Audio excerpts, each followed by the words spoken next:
There we go. All right, so here we are. Welcome to Ask Nelda Almost Anything. My name is Nelda Schulte, I'm Gil Donkersgood. and my online business, neldaschulte.com, is dedicated to helping property investors and landlords with the foundation to build a profitable real estate business. And the reason I dedicated this website to that is because I discovered that once I had a real estate investment, I had no idea what to do with it, and I made a ton of costly mistakes. I don't want people to have to reinvent the wheel, and that's why I'm here. So I am here to help landlords and property investors avoid these pitfalls with both free and affordable resources. And I chose tonight's topic with Gordon Grant because I heard from some members of my Facebook group that they would like to hear about different types of real estate investment strategies. And we're our special guest tonight, Gordon Grant, certainly knows about those. Welcome, Gordon. Thank you. So I'll tell you a little bit about Gordon and then we can get started. So Gordon has successfully invested in residential and commercial real estate in Canada and the USA, where he lives 6 months a year, COVID permitting. He also comes from an engineering, legal, and entrepreneurial background, but he's earned his wealth in real estate. So welcome again, Gordon. And why don't you start us out by telling us, you're the one who said to me, Nelda, when you buy real estate, you have to begin with the end in mind. You have to come up with an exit strategy. Why did you say that? And what do you need to do for an exit strategy? Well, an exit strategy really provides you with an idea of setting the term of your investment, what you expect in terms of profitability. Are you going to treat it as a revenue and profit opportunity? Or are you going to treat it as having a property you would enjoy for lifestyle? And it's important to sort of lay out these goals so that as the market evolves and changes, you can decide whether or not you're still on goal and you want to remain with that property, and or whether you want to liquidate it. Right. Okay. So could you give us an example of some exit strategies for different kinds of investments? Well, let's say, for example, if you had a rental property and you were focusing on return on investment. And so what you would lay out is you'd say, okay, I would expect to say double my money in 7 years or 3 years or whatever it happens to be. And so if that doesn't happen, are you going to stick with it? Or are you going to say, this was an investment that never worked in the first place, rather than just having a property sit there and not be sure where you are in terms of reaching your goals? Right. Okay. So that would be one example. So that's that would be one. I've got a property down in Phoenix, and it's a lifestyle property, which has an open-ended, I guess, time period of how long I'll keep it. I suppose it'll depend on how long I can get there by car and how old I get. But in any case, it's so the standard there is your exit strategy is basically to keep it as long as you enjoy it. And right. you put in all sorts of improvements to enjoy your experience. And it's a little different than being a profit generated property. Right. So you don't really care if you're generating a profit while you're, because it's just there for you to enjoy. And then when you don't enjoy it anymore, your exit strategy is to sell it. Yeah, exactly. Your exit strategy there is enjoy it as long as you can. Right. And by the same token, if you've got an investment property, rather than buy all of the highest end stuff, if it's an average property, because you think you'd like to live in something that had really high end furniture, you're going to save yourself a little bit of money and buy something that's more reasonable for renting instead of something that you want for yourself.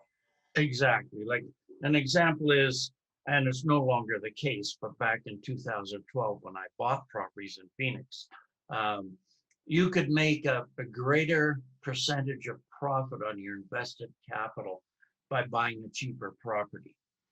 For example, if you bought a rental property in Maryville, which is kind of a shady district in Phoenix, I hope I don't run across any owners in this presentation. And basically a sketchy neighborhood where you collect the rent and dodge the bullets. That particular area, you'd get back in 2012, you'd get a 100 or 1,000 square foot bungalow in middling shape and be able to rent it for $700, and you could buy it for 30,000. Yeah. 5 to 30,000. So Yeah. your rate of return on that is 2% per month, which means you're paying up 25% of the property every year. You can't do that if all of a sudden the value of your posher property is 300,000, because you're not going to be able to charge $6,000 a month for rent. Right. Yeah. But you have to worry about your tenants losing their lives. Yeah, that's right. No one moves out, they just get shot. Yeah. You've got a great investment with no lifestyle Yeah. or And life. it's for people who like excitement in their lives Yeah, exactly. and are in good shape because you can dodge bullets. Yeah, Okay. well, it's like buying a condo in Afghanistan. Yeah. Do they have condos in Afghanistan? They were designed by Genghis Khan. It was a long time ago. All right. So I think Gil wants to ask you the next question, because you've got a kind of a lot of bullet points here about building the real estate base. Yes. So tell us about how you built your real estate base, Well, basically, oh, sorry, go ahead. and give advice to anybody who might be listening, please. Okay. Basically, what you're doing is you're building your knowledge, and you can't invest in anything successfully if you don't continually improve the knowledge you have and the skill sets you have. A lot of people think they go to 1 or 2 real estate courses and then they go out and become tycoons. My experience has been that I bought my first house in 1972 as a home. And then 10 years later, I bought my second house. And so I didn't start really accumulating real estate until around 2000. So 30 years. And part of it was my own choice. 72, I was in Edmonton and I bought my house. And in 1981, when I came back to Calgary, I'd been in Vietnam for 3 years. I'd traveled across Asia by backpack, went through Russia by Trans-Siberian Express. So as a young guy, I was out making sure I enjoyed life. So anyway, getting back to your question, okay, how do you build your base? First of all, knowledge. Contacts would be next. And testing your own risk tolerance, just like in stocks. You make choices. Like it's easier for people to invest where they live than invest at a distance. Yeah. That mental transfer. The way to be able to build a base to, say, invest in Phoenix is to build your team. So you go down there, you never buy sight unseen. You choose the areas you'd like to be in. You choose the type of property you would like to buy, whether it's residential, commercial, industrial, and the type of neighborhood and property. And then you basically build a team around that. When you choose a realtor, make sure your realtor has the contacts you need. They can't just be selling houses. They've also got to be providing you with access to lawyers and contractors, property management people, cross-border accountants, all that sort of stuff. Right. So that's part of your team. So when you're building it does the same thing work locally, because you've got properties in Canada as well. Do you have a team for your local people? A little bit, not as rigidly done. I use the same cross-border accountant for my local as my Phoenix, because cross-border means he can do Canadian tax returns and US tax. Right. That's really important. That way you don't run afoul of not understanding the tax rules that merge under the reciprocity between Canada and the United States, or you'll end up paying double taxation. Which, That's not very good. So we just got asked a question by one of the participants. Should you buy new properties or newish properties or old properties? I I think tend that's to, a really good question because you always watch these HGTV shows. Well, I do. And they do these fix and flip, and they make it sound like it's just the most fun. You know, you get a bunch of people in, you fix it up, and then you flip it and you make tons of money. I've renovated 2 older properties, and I can't say that that's the case. But Gordon, what are your views on that? well, first of all, it's quite a science to do a good job on an old house. And Yes. so, for somebody to pretend, and flipping to me is not a standard I go toward. I think flipping, that's like gambling. That's like, will I get a 21 on this hand, And Yeah. so I don't do that at all. So my preference is to buy houses of a certain age. And let's say we look at Phoenix, you don't want to buy houses more than, say, 15 years old. The reason being is that there are so many changes in the building code that has taken place. Yeah. Also, your appliances are going to start breaking down. You're going to have Everything. You have to replace the roof, the hot water tank, probably the furnace. Well, here's a really good one that came up for me. We bought a property in Calgary is it 40 years old? Yeah, 1972. Okay, So- so we bought a 40-year-old property. We thought, great, we got a great price on it. We've renovated it, got everything all fixed up. We're ready to move somebody into the downstairs basement. We got sewage backup because we determined that there was a broken pipe on our side of the property. So that cost me another $10,000 to fix after I'd already, and those are the types of things we can't anticipate with That's a right. 30 or 40-year-old property unless you're extremely, extremely thorough. Like, it didn't even occur to me to go in and get somebody to go in and scope out the pipes because I didn't know what I didn't know. So the other half of the question that came through was, or should I build a new one? Can we get builders to build for us? I wouldn't go near that with a 10-foot pole. And why is that? You build a new property and you have a budget, but in reality, you don't know where it's going to end. Just like buying a new car. You go up and buy a new car and all of a sudden you start having technical problems with it, but you own it and you're going to have to deal with those. Some of the warranty work will be done. I don't know if you know the Alberta home warranty, but they're an insurance company. They don't want to do that work. So there's no warranty. So I'm gonna tell you my story, which disagrees with that. I actually built a house, but I was involved. I'm not a builder, but I was involved in swinging hammers. I also had the benefit of owning a home hardware at the time, so I got all my material at cost. And so when I built the property, the price I paid. Close tonight? Oh, Mark, could you mute your Hello. please? I know, because I couldn't find the other one because somebody lost it. I'm not sure if you can. Mark is muted. Okay, Okay. thank you. Anyway, so what was probably $120,000 investment in land and another $120,000 investment in building, and I did a lot of the work myself. So I saved on a lot of contracting.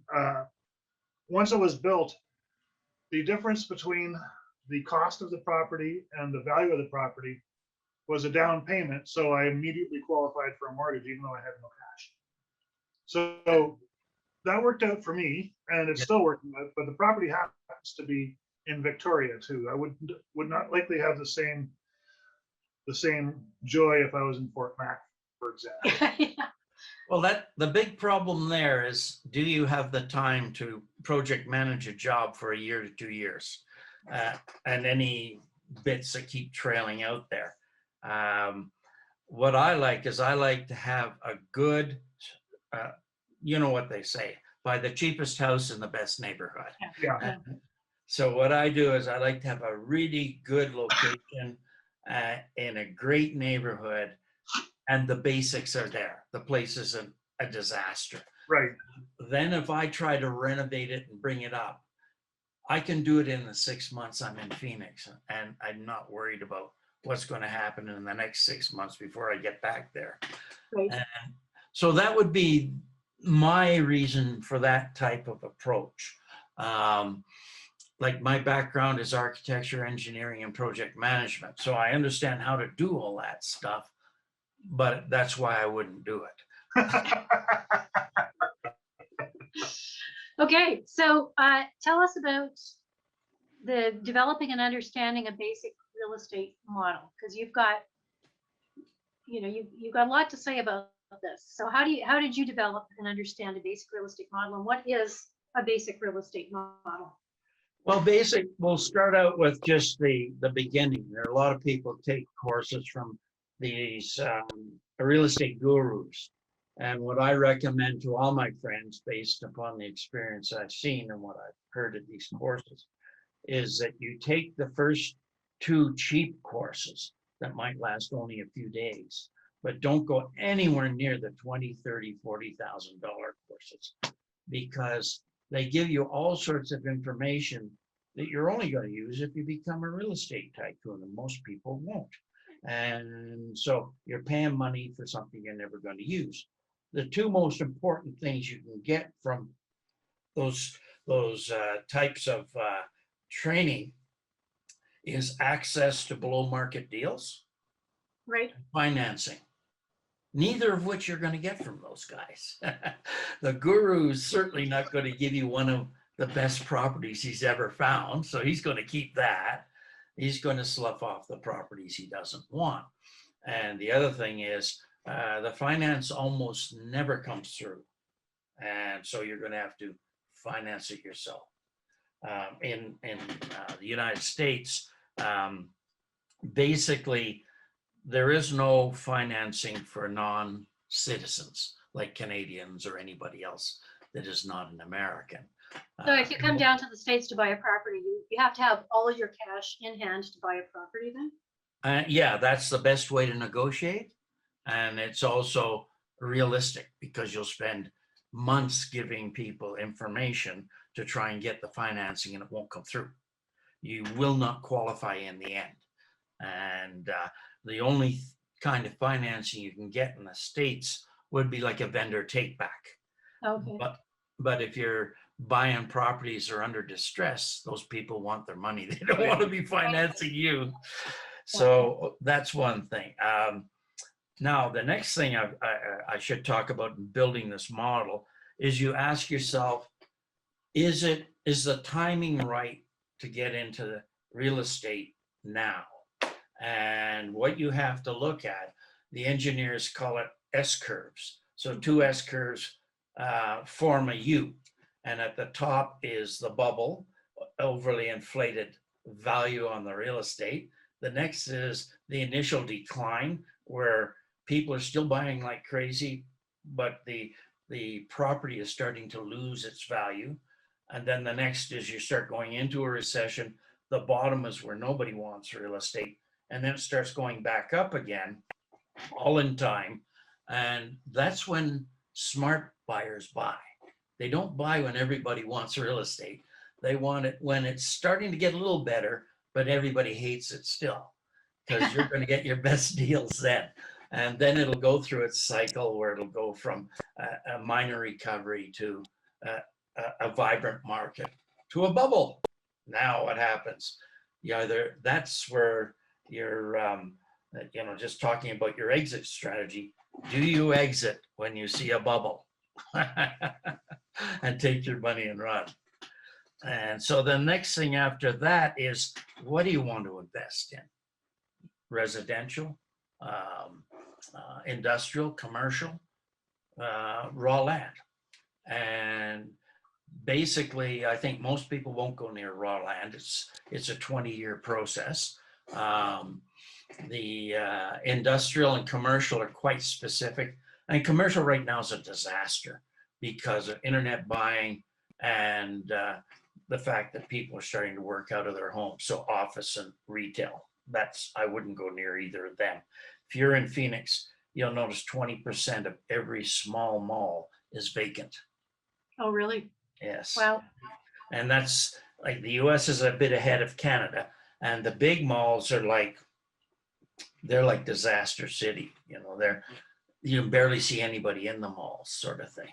And the Yeah, malls, there's a woman I spoke to last week who works for, she's a commercial real estate agent, and she manages some of the really big portfolios. And she basically said the same thing to me about Canada. That organization she works for is international. They've got a branch in Calgary, which is where she works. And she said they're trying to get rid of all of the big shopping malls. yes, They're not paying. They've come up a little bit, but they're not paying.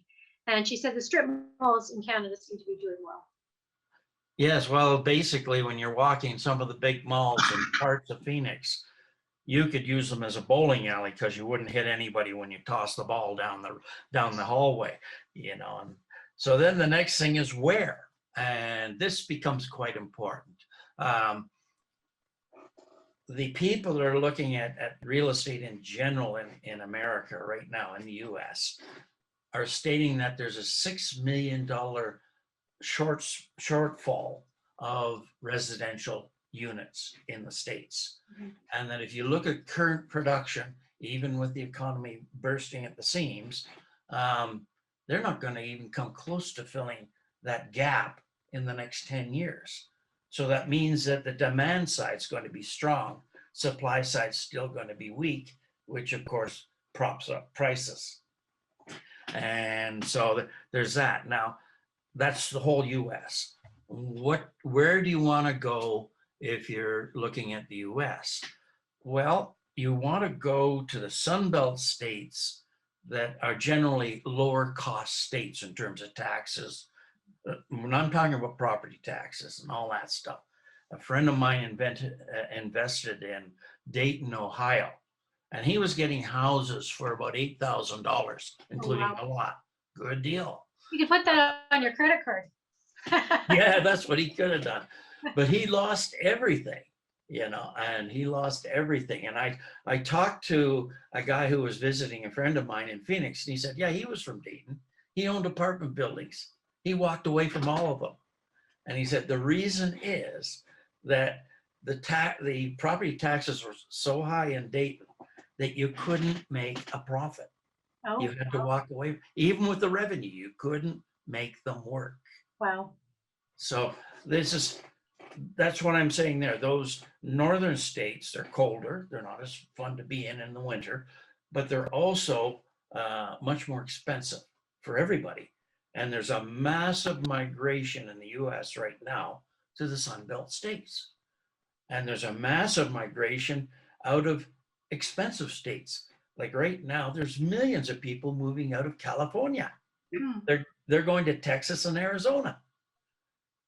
And so you have to be able to catch that migration rather than try and run after it. Right, so Tesla just moved out of California and into Texas as well. Well, they haven't moved out of California, but they moved their head office. So lots of employees are going to now move into Texas because Tesla is a huge high-tech employer. So there's probably opportunities there. Well, the two biggest manufacturers of computer chips in the world are relocating in Phoenix, you know, and so they're going to invest something like $35 billion there, and that will become a massive employment generator in that area. And it's in Chandler where I have properties, and that's why last year properties in Phoenix went up 35%. That's fantastic. It is, but that means if you just found out about it now, you've missed the boat on that one because the properties that were You sort of haven't missed the boat. What you've done is you've missed the gold rush. Yeah. okay. But you're still looking at that undersupply of housing. And Phoenix is a growth area where it has an undersupply of housing. In fact, one of the big reasons it went up so much is there's not enough supply. And so what you've got is you've still got the migration coming in, and you've still got that 10-year horizon that this is not going to get any better. You won't do what I did, which is I invested in in 2012. And right now, every property I have has gone up 600%. That's fantastic. Yeah, well, Yeah. 2012 is when the real estate market crashed, isn't it? No, it crashed in 2008, Yeah. but it bounced along at the bottom. Yeah. And 9, it seemed to recover, then it went down again. And by the time 2012 came around, everybody thought if you bought real estate, you had a hole in your head because it had been on the bottom so long, and every slight recovery was followed by a crash. But the big crash took place in 2008. That's when it went right down. The other thing is you want to decide who are you going to deal with when you're buying a property. Because it was the recession, I didn't do short sales. I didn't buy it at foreclosure, which is both of those are very difficult to be successful in. I bought REOs, which are bank-owned properties. Banks want to get rid of their inventory of non-performing assets.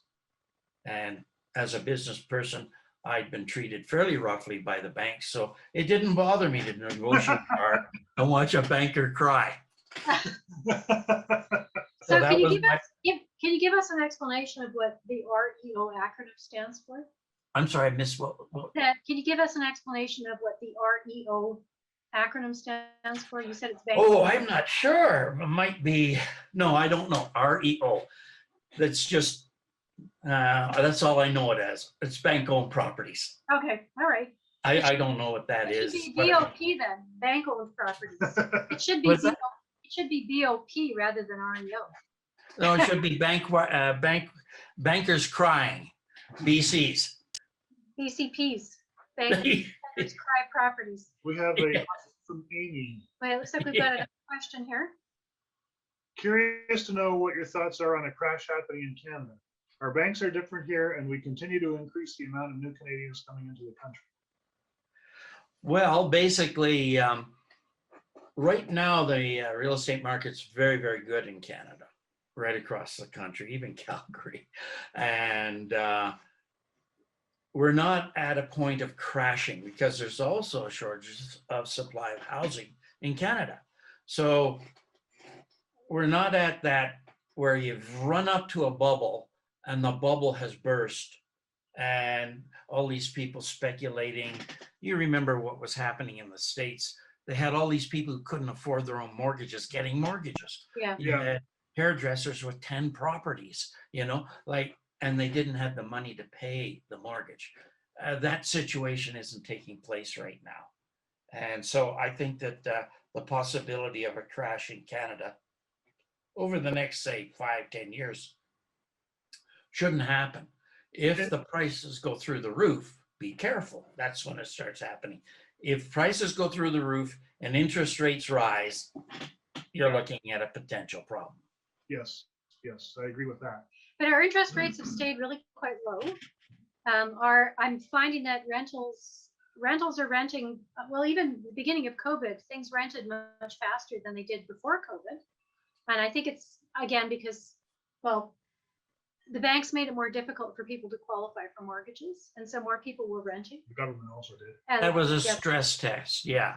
And I always sort of laugh cynically when some stupid politician says they want to make housing more affordable and then put in a stress test. Good job, guys. Thanks for increasing our confidence there. Well, it's good for the investors. Is there a city that you think is a good investment at this point? A city? Yeah. Well, Phoenix is tremendous, I'm obviously. thinking in Canada, actually, if that's a. Oh, Yeah, we're in going to Canada. start on our home territory. Yeah, okay. Unfortunately, you're talking to a guy that's semi-retired and living off the fruits of earlier decisions. So I haven't been really, watching the market for 10 years. And I probably Calgary, because Calgary has a recovery here. Yeah. And Winnipeg was once an absolute perfect place to go because its housing had not showing the inflation a lot of other houses had. Obviously, nowhere in BC is worth looking at. It's way too expensive. Toronto region, same thing. So maybe the Maritimes. I almost, in a crazy moment, bought a beautiful house built in 1904 in Amherst, Nova Scotia, which was 8,000 square feet, leaded glass windows, beautifully carved inside, and it was selling for $450,000. This is a house that would normally sell for $5 million anywhere else. So, But yeah, but location. what do you do in What would you do with Amherst? it? Yeah. Hmm? What would you do with it when you had it though? And like, That's it. I thought that I'd end up in there basically, I don't know, I'd end up hanging myself because there'd be nothing to do. What are you going to do there? I've got a property in Souk, which is just outside Victoria. As Victoria has become less and less affordable, the prices in Souk have come up. I think they're still reasonable, and I think there will still be growth there. I also think, and I could be wrong about this, but I think towns a little further outside of Toronto do have potential because they're going to become commuter towns because people can't afford to live within the GTA. So they'll move to places like maybe Georgetown or Milton or even further away. St. Thomas.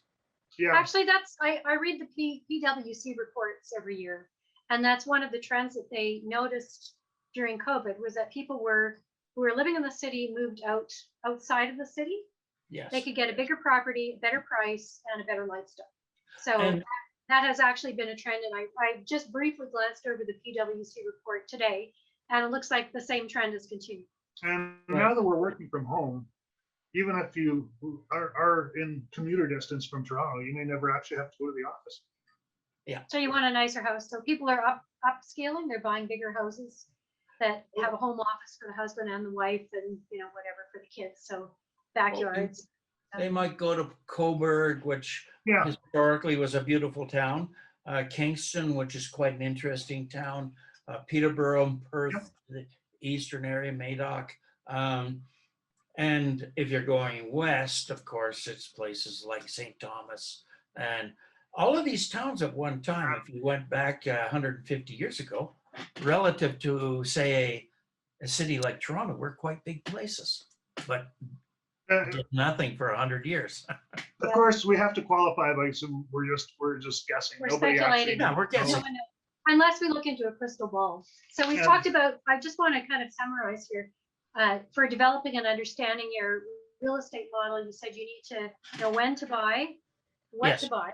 You want residential, commercial, industrial, undeveloped land. You want to determine where, what location, and why is it a good location? Who the owners are, and where you want to, what location you want to buy in. So do you want to buy Exactly. in Canada, and if so, specifically where in Canada? Are you buying in the United States, across the border, specifically where? So we talked about Canada, where to buy. We speculated. Can you tell me where are good places for Canadians to buy in the United States? Yeah, basically there's 3 states that are been tagged by the most, I guess, savvy real estate investors to go to, and they always say Sunbelt, lower cost states, and that's Florida, Texas, Arizona. Some people will say, well, what about New Mexico? New Mexico is pretty darn cold. It's high. The elevation's quite high. And I remember driving out there in February, and as I got to the Arizona border, all of a sudden it started snowing, and I was in a blizzard by the time got to Las Cruces, New Mexico, which is quite a nice town. And and then and when you say Texas, there are areas that they've been really left behind there too, like Van Horn is kind of an old cowboy town.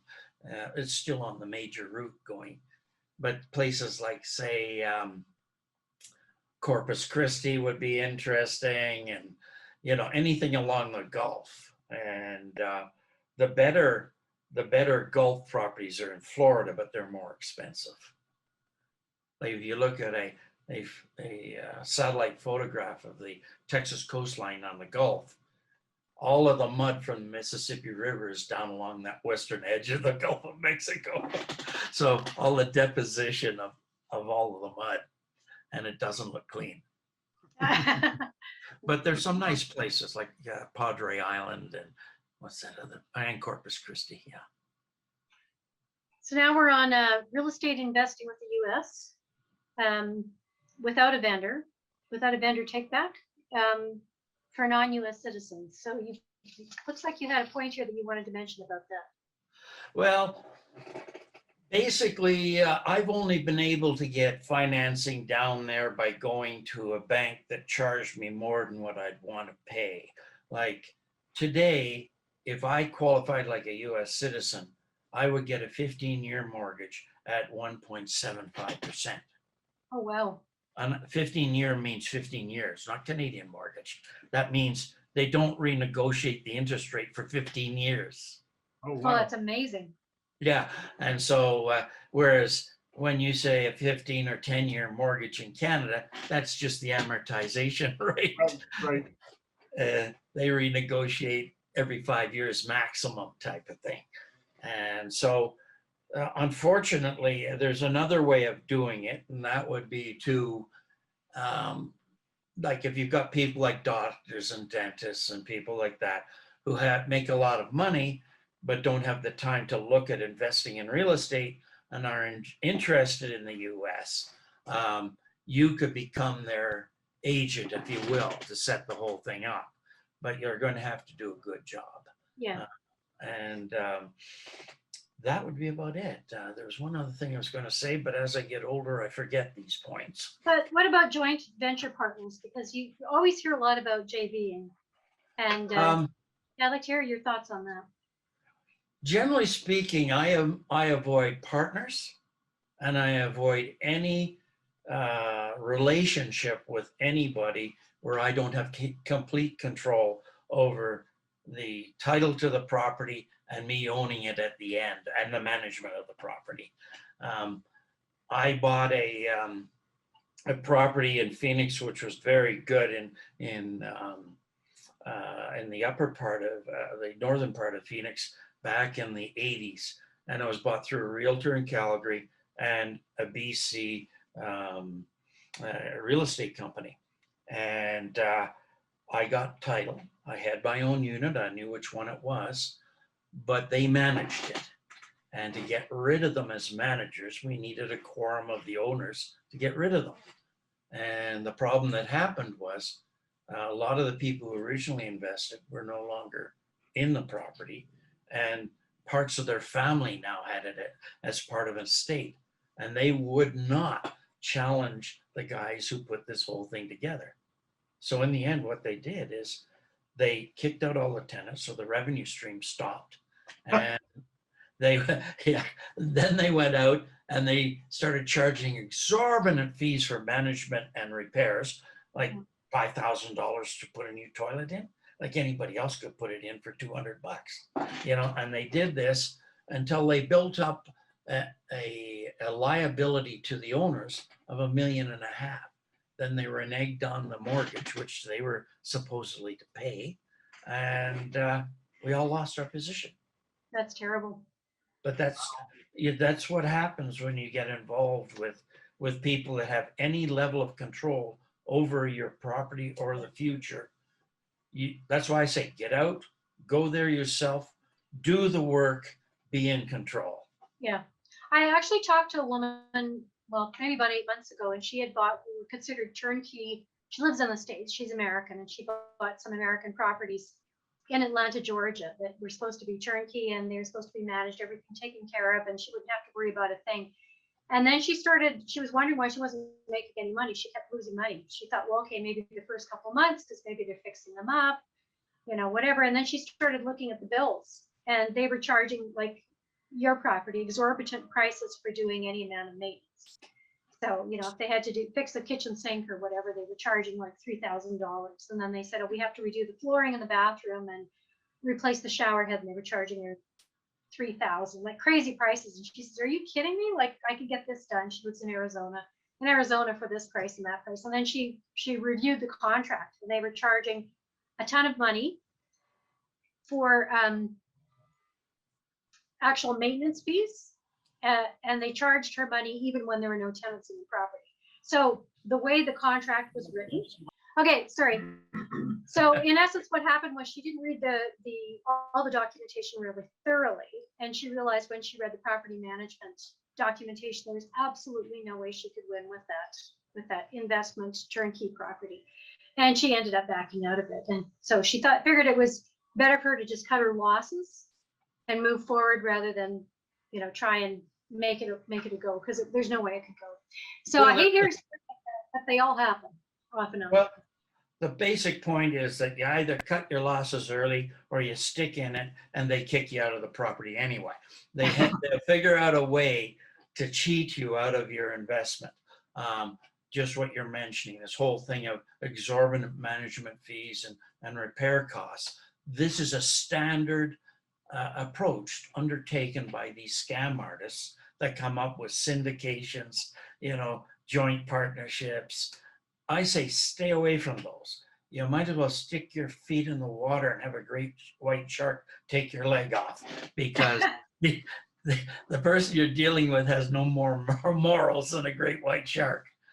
Although I have known people who have joint ventured with family, with Bill Biko, who was on our show a couple months ago, who talked about converting a home into a rental property. He did a lot of JVs very successfully in Calgary with friends, with family, and he had very few problems, but he knew the people really well. They were very thoroughly vetted. He knew them over a long period of time. So in essence, he was in control because he chose who he wanted to be joint venturing with. Absolutely, that might work. And, so my experience is basically, I'm still of the view that I would go on my own, do all of my own work and not get involved. Thanks, Mike. Okay. I don't know what happened there, but anyway. That's okay. I think so. Okay, so we have a good question in the chat here. If we can, this is going to go a little long. Regarding taxes and writing off expenses, if you have a property in another country, how does it work? Do you claim that income in Canada or the country where you own the property? Does it work the same as owning a property in Canada? You should, if I have to use the US as an example, I don't know about other countries, but we have a reciprocity between Canada and the US. So what you have to do is you have to get in touch with a cross-border accountant that does both US and Canadian tax, which I did. There's one here in Calgary and he's great, And so anyway, that's one thing. The next thing is who you put the title of your property in whose name. And so basically, because a company is a separate entity from you as an individual, if you incorporate a company, you're going to lose that reciprocity. So you're going to end up paying US tax, which you have to declare on any US income, rent or whatever, or sales. And then you're going to have to pay it again in Canada. But if you put it in your own name, the tax you pay in the US is deducted from the tax you pay in Canada. Oh, okay. So that's the way to structure it. Buy the property in your own name, and basically you'll have to do your tax returns every year to both countries and do it through a cross-border accountant. Great. Yeah, that's great. Okay. Good question, Amy. Okay, we haven't talked about cycles. Do you want to talk to us about real estate cycles? Yeah, this is where it's really easy to get a handle on cycles. That's, again, those two S curves put together, going from a bubble to a recession and then back to recovery. And so you should know the cycle that the market you're investing in is in. Is it at the bottom? Is it at the top? Is it in between? Is it declining or recovering? And those are the four phases of that cycle. You can easily learn about it by going to going to the internet and just type in housing cycle. And there'll be all sorts of little articles you can read there. The best book I've ever read on it was published by Penguin Press, and the author's name was Trask. He was a New Zealander. I've been looking for that book for months, probably years. I don't know where I put it. And it's the best in-depth analysis of the criteria you see in each stage, each phase of a cycle, and to identify where you are. So anyway, I don't know if that's of any use, but it's investigating terms on the internet is a surefire way of getting a good idea what these things are. Right. Okay. So you can do a lot of the investigation on your own, just with the do- internet. You don't have to take a course from a guru. In fact, it would be the worst money you've ever spent. I've known a lot of people who have taken, well, and we belong to real estate investment groups as well. And some of them you learn some things from, but I find they don't give you enough information in the courses to actually get out and do it. Like they always hold something back so that you're paying more money, like another $20,000 for the next level of course, and then there's $40,000 for the next level. I know someone who's bought 10 properties. He bought 8 in Canada and 2 in the United States. And he said he learned the most from just doing it. Of course, he did his due diligence. He had a team. You know, they investigated all the types of things that you're talking about. He did, but he said he learned mostly by doing. Of course, he did. He educated himself about laws and all that other stuff. But I'm not saying jump in like the Wild West. But And there are places that we highly recommend. If you're in Calgary, the CRRA is a really good resource. They've got lots of paperwork. They do, well, I'm not sure if they do right now because of COVID, but this is once you own it and you're renting it out and you want to become a landlord. So Calgary Residential Rental Association. Yeah, well, what you said, and that's been my experience, and that is that if you take the cheapest 2 little introductory courses by the gurus, they'll give you interesting little statistics, which will put in your mind how to analyze global trends. But ultimately, the best thing is book that flight to Phoenix and start driving around the city to determine how the city's put together, what neighborhoods you like, right. what neighborhoods you don't like. Yeah, it'd be the same thing if you were buying in Calgary. You know, I remember there were people in one of our meetup groups going that live, and they were asking, well, I just moved to Calgary. You know, I know I could get a really good place for a good price in Forest Lawn. Should I buy there? Just about everybody they turned around and said, no, wait, buy in another neighborhood. But it's the same thing. If you were buying a property in Calgary or any city that you live in, you drive around, you'd want to see what areas are the good areas for you to buy in.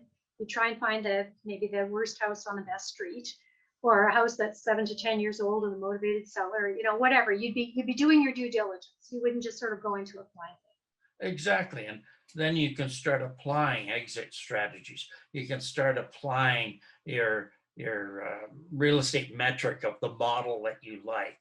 Like when I first went to Phoenix, I liked Scottsdale, which was very nice, along the Greenbelt. And that was my model. And then I started saying, oh, they've got really nice detached housing on lakes, like the islands in Chandler, and the place I'm in, which is Val Vista Lakes. And you start to realize that's a different metric, but that becomes part of what you're looking for. And you don't get that if you haven't driven around and said, how does this neighborhood fit into the city? Yeah. You know, what market am I in? You'll see a low price and you'll think that's a great deal. Yeah, and it'll be a terrible deal. You know, like my house needed work. The newer houses in Phoenix, they paint aluminum paint on the underside of the plywood sheathing they put on the roofs to reduce the radiation of the heat into the house. One of my standards in Phoenix is I never buy a house that has asphalt shingles. Never. It's got to be a tile or a cement roof. You know what the tiles look, that's Spanish style. Yeah, just too hot otherwise, right? Yeah, the roof literally melts off the house. That's not good. So you talk about negotiating with the seller for a win-win. Yes. you've always got, unless he's a banker, but For a politician. yeah, like I try to avoid buying houses from owners. And the reason I avoided it was here you're facing somebody whose entire life is turned upside down by the recession. And you're taking their most valuable asset, or what they thought was their most valuable asset. And I just couldn't negotiate hard with people that were watching their whole life disappear in front of them. So who do you negotiate with? Bankers. You don't mind if their lives disappear in front of them. No, I think like a lot of us, you have family stories where they've done things and you don't mind going back and saying, okay. Yeah. And can you tell us about how you structure a purchase? So Structure. Well, there's a whole series of ways. Basically, what I did, because I brought money down from selling some commercial buildings in Calgary, is I would go in and I would see what everybody else was offering, and they'd be offering it with conditions. And I just go in and offer less with no conditions. okay. Take my chances. And how Like- did that work? If I can save that amount of money on the purchase, I can make the repairs that might need to be done.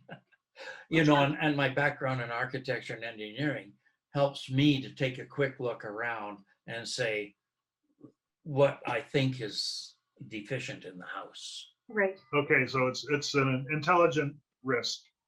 It's a risk. It's an intelligent risk. Exactly.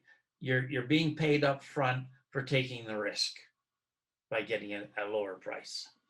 So I just go in and say, like the house I bought in Chandler, I originally went in, there were 8 people that bid on it. It's on a lake. It was 1,800 square feet, bungalow, vaulted ceilings, nice tile floors, and had a lot of hair on it in the sense that it had been chopped up badly by illegal suites and things like that. And so in any case, I offered 137,000 Canadian, and which was par with American. And I was the lowest bidder out of 7. And all 7 bidders went back through the place and they all passed on the house. So the bank came back to me. That was Wells Fargo. And they said, would I be interested? And I said, under one condition only, 125,000, not 137,000, and no conditions. Since they'd gone through a process over months where people had pulled out at the last moment, that's what they wanted. That's funny. So you got it for 125,000? Yeah, there's 1,800 square feet, 125,000. I put about 25 into it. So I was into it for 150 Canadian. It's produced over $100,000 in 8 years in rent, US. And it's also gone up to where it's now worth about 430,000 US. Wow. So do you ever buy from realtors or directly from the seller? Not directly from the seller, but sure, I use realtors, like the house that I bought for my lifestyle. He was a realtor, and he went over and we looked at it, and the house had been vacant for 1.5 years. The inside was quite poor, and the backyard, it was just really run down. People had stopped being interested in their house. So I offered, what did I offer them? 190,000, I think it was. And the bank came back at 205. And I told my realtor, tell him to go to hell. I'm not even going to bid on this because it needs a lot of work, which would have been the wrong decision on my part. And so in any case, my realtor said, no, it's a good deal. This is Val Vista Lakes. You should see all the stuff they got here, like clubhouses and everything. And it really was like Disneyland. I couldn't believe it. And so I said, okay, I'll pay 205. Stupid, because I was too busy looking at other properties. And obviously the bank wanted to just get around 200,000 out of it. So I threw away $5,000 by just saying, okay, not having enough time to look at it, sort of thing. One thing I'd like to add to that is one of the positives to going to a direct seller can be, you can say to them, I'm going to give you this much less because you don't have to hire a realtor. Yeah. But you have to know, for example, what happens if there's a lien on the house? What happens if, yeah, because a lien is attached to the property. Whoever gets the property has to pay that lien. That's If right. there's a second mortgage, if there's anything registered against the property. And I mean, you also have to know how to look at a property. I mean, we're not all architects and engineers, so we may We're not be home able to, inspectors. Yeah. yeah, so we may not be able to look at a property quickly and just say, oh, that's a good deal. You know, you don't know about the pre-existing conditions that might cost a lot of money to fix. So you're taking your chances when you do that. But you could always bring in a home inspector. You could bring in people and have them do a thorough investigation. Yeah, you can, if you can still add conditions, you bring in a guy that evaluates the property. Sometimes they're pretty good, sometimes they're not so good. Might not- It might also be a good idea to get the history of the property, because if there was drug murders or that sort of thing on the property, you don't know if you're going to be moving into a place where a drug dealer is going to come and say, I'm expecting some money. You know, they may not know the place has been sold. So these are all things that you can circumvent. Yeah, some investigation happened. When we owned a property management business, we actually had 2 properties like that. What the drug guys had used. Well, one of them was in quite a nice part of town, and you'd never in a million years know it from looking at it. But the reason that they gave it to us to rent was because this guy who had been renting it and was only paying cash, he wanted to pay every month at different times when he had the cash to the owner. He called the owner from the hospital and said somebody burst into his house in the middle of a Sunday afternoon with a machete and started hacking him up. Oh, great. He had no idea what happened or where that came from out of the blue. As it turned out, I mean, as the story unfolded, the owner told us that obviously this guy had been involved in drugs, and that's where he got his money. That's why he didn't have a bank account. He was paying in cash. I mean, there were lots of red flags. But anyway, so that had happened prior to us taking over the property. And then, there was another one where there was this tenant she was doing stuff that was kind of shady. Oh, And yeah. I think she had moved out already. The owner had kicked her out, and then he gave the property to us to manage. And at that point, we got everything on the inside fixed up, and we were ready to rent it. And someone came and kicked the front door in, or they tried to kick it in. They didn't manage to kick it in. It was very solid. It had lots of deadbolts, but they did manage to wreck the frame. So that cost him another $500, which he wasn't very happy about. So that was the previous tenant that sort of brought issues. We should have suspected, because the doors had all these deadbolts on them. Like, it was like Fort Knox. Fort Knox, yeah. But anyway, I said to him, I don't think this is going to be a reoccurring thing. I think she owed a lot of people money besides you, and I think someone came to collect. That's what I think happened. So sure enough, we got new tenants in, and it wasn't an issue. But yeah, these are good things to know about before you take on the property. The realtor may not necessarily tell you those details either. Oh, no, if they're negative details, they're not going to tell you. What I run into is that you can buy a property that has no shady history and end up with shady tenants that can do a job on the house. So they become part of your history, Yeah, exactly. That happened to me in Phoenix. These rather shady individuals. But in any case, it's all, it's life, right? You take your chances, sort of thing. And so far I've had no real problems with the history of the properties I've bought in the States or in Canada. And it's been pretty good. Like, I'd recommend it to anybody. My friends all think I'm really lucky to have an easygoing retired lifestyle. Like, I haven't bought a house in 10 years. And just having the constant flow of rent coming in, which keeps increasing, sort of thing. Well, that's pretty good. That's what I think. That's what people invest for, right? Yeah, that's the ideal, right? That's the ideal. Yeah. Well, You it sounds know. like what you're saying, if we want to encapsulate everything, is you have to do your homework. You Your have, investments will pay you off. have to be involved and do the work, whatever it is, homework. Like Gil says, do some of the renovations, project manage, contractors doing work. Like I was in one house with a partner. This guy didn't know anything. And he got a landscaper to redo the backyard. The guy charged him $4,000. And I just looked at it. I said, what happened? How did you pay so much in a recession?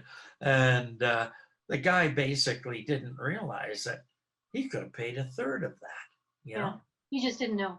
Yeah, he didn't. He know. didn't know, and he didn't. He thought he knew everything. That was the problem. Yeah. That's too bad. So we're going to wrap up. If there's one final piece of advice you want to give people, what would that be? I would say that if you're interested in doing it, do it. Don't put a lot of money into preliminaries like gurus and real estate courses, but do go out and build up your own knowledge base and skill base in real estate. And the internet's a fabulous potential source of that. There are some really good courses, like you mentioned, through the real estate associations. I took the best course I ever took in real estate was called Engineering Economics. And it went through and it looked at how to put together a discounted cash flow spreadsheet, how to do net present value, net future value, internal rate of return, external rate of return, and all of these methods for taking into account inflation on the value of your money as it telescopes forward a decade or so. Oh, that's great. That's really great. So there's Okay, all of these sources. So lots of sources to delve into. We And have another one question. more last question. So how many units to start? Well, that's going to depend on a lot of things. Oh, yeah, not an easy answer for that one.